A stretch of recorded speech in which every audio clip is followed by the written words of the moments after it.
Dragii mei, stația de filmat aici. Vreau să vă prezint un semafor. Cred că am stat vreo 5-6 minute. Până la urmă am trecut pe roșu. Deci nu se schimbă deloc, nu știu de ce. Am oprit niște copii de ăștia să-i întreb. Zice, pas, că trebuie să trec. Păi, na.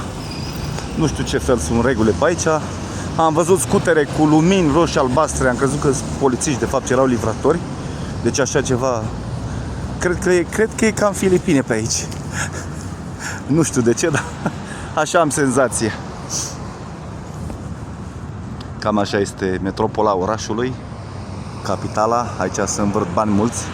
Se spune că e cea mai bogată țară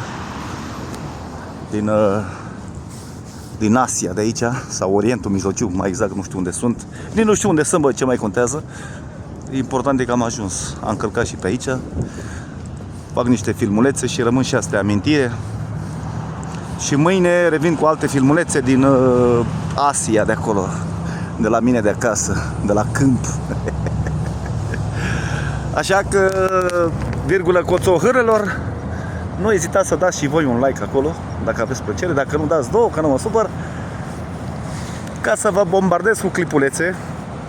Să mai cumpăr un telefon, că ăsta deja e full, nu mai are loc, trebuie să șterg din el. Joc de gleză să aveți.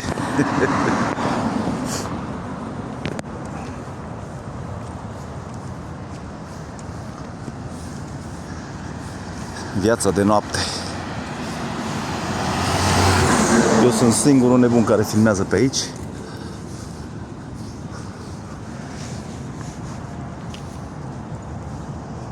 Uitați și hotelul Marriott acolo. Da, telefonul meu nu focalizează atât de bine, că nu e atât de scump. În fine,